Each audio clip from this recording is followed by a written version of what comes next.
Wala nang maraming paligoy-ligoy pa, diretso sa punto na. Maiksi lang ang komentaryo, pero diretso sa punto. Maraming kuro-kuro, may tiwali, may totoo. Dito, sa puntong diretso tayo. Punto, diretso. Itong mga DDS, kung napapansin ninyo, ako napapansin ko, malamang napapansin nyo rin, nagiging panatiko na itong mga DDS. Sa bagay, dati namang panatiko na yan kaya nga diehard, Duterte diehard supporters. Pero sa ngayon kasi nagbuborder na parang kulto na, no? Mga kabunyog, ano? Hindi na lang simpleng diehard supporters Parang kulto na Imagine niyo yan Imagine niyo yung yung karton ni Duterte, yung karton ni Duterte. Mayroong sinusubuan sa pagkain. Saan ka nakakita nun? Ano na yun? Sobrang ka ha? Sinusubuan si Duterte yung karton na Duterte ng pagkain. Ang tindi niyan. Ibang klase na yan. Yung humanga ka sa tao, yung iidolo mo yung tao, okay lang yon, normal yon.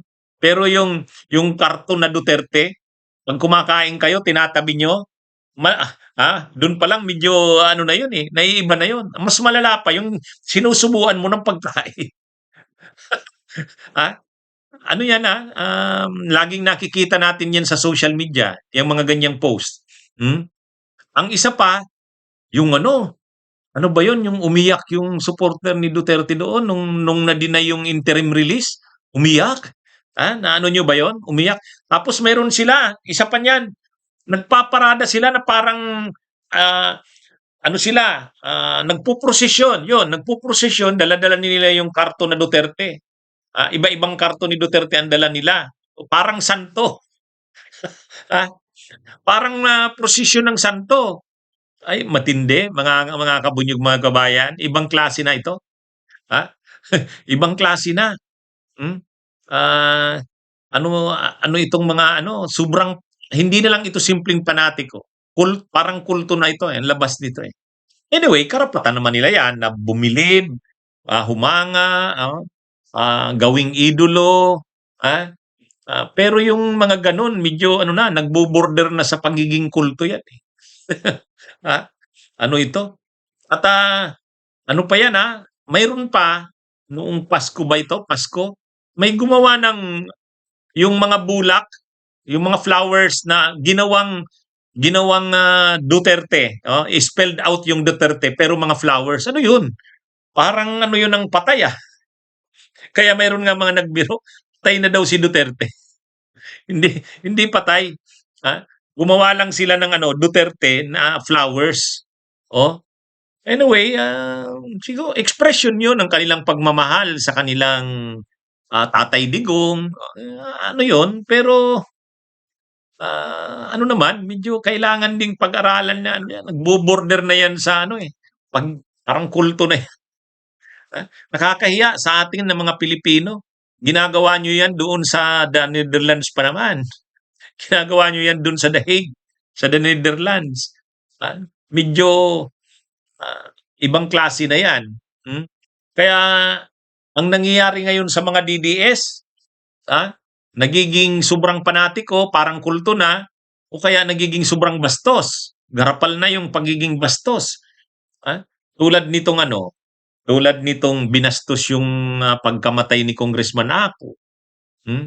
Binastos yung binastos si sobrang pangbabastos kay Boying Rimulya.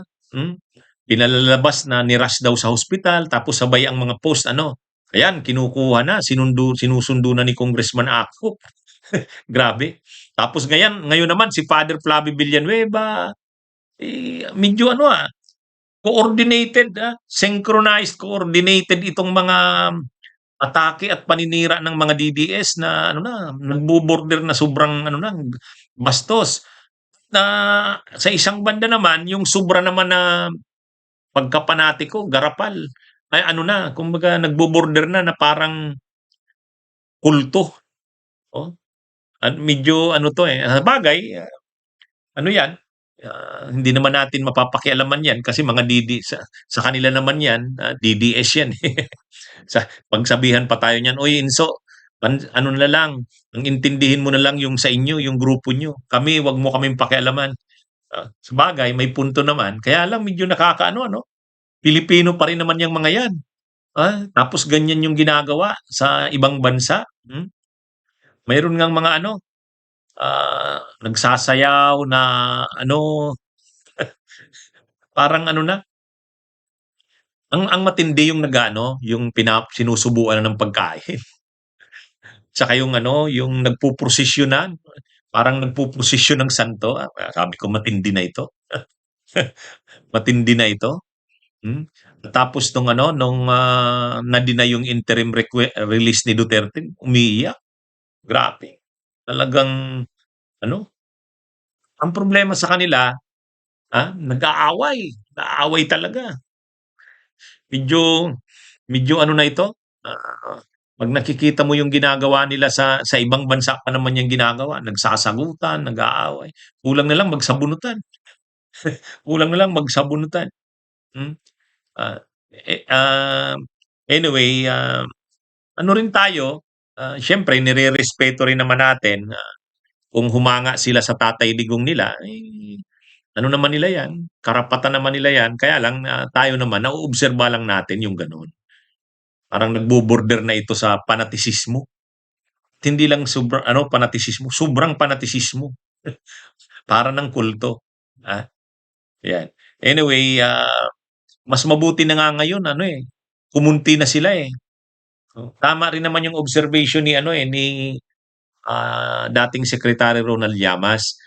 Yung support ng Duterte mula sa mga overseas workers, overseas Filipinos, medyo ano na, mas maano na ngayon, at least medyo kumunti na.